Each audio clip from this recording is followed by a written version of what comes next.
In Kinshasa, the capital of the Democratic Republic of Congo, there are injured Americans on the streets. But their injuries are just made up, in other words, staged. It's part of a 2-week training exercise for 300 Congolese Army medical personnel, codenamed Medflag 10, and overseen by AFRICOM, the U.S. military command covering Africa. For the Congolese, it's a chance to learn some new techniques. The need for training is clear. A study by the aid group Oxfam found that soldiers and police commit 2/3 of the rapes in Congo. The Americans hope to begin turning around the Army by providing a positive example.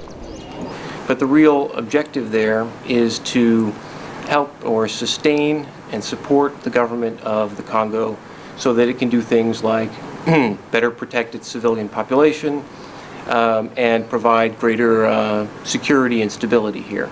It's a tough job. Primitive conditions and a lack of modern equipment are two challenges. Language is another. The most difficult portion is the language barrier. When we use the interpreters, they interpret in French, and a lot of the Congolese soldiers are speaking Lingala, so then it gets interpreted a second time. So the time factor when you're teaching these soldiers is extended greatly due to interpretation and then a second interpretation. What's more, many Congolese soldiers are former rebels who were invited to join the Army as part of a peace deal. Marcel Stossel is Congo director for Oxfam International.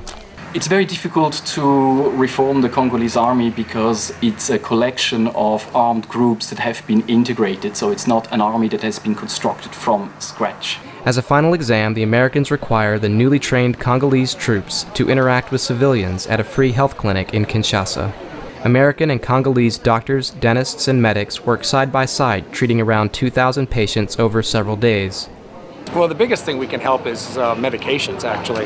They're really kind of short on medications, so we bring a lot of medications to the table, as well as some of our educational pieces. We had some time with the Congolese prior to this, so we traded treatment methods and ideas to help fine-tune their therapy plan, and they reciprocated with theirs as well. At the same time, another U.S. Army team is wrapping up a year of training another Congolese unit in the nearby city of Kisangani. The United States has determined that we want to be more involved in Africa, and this is simply the military part of that increased engagement.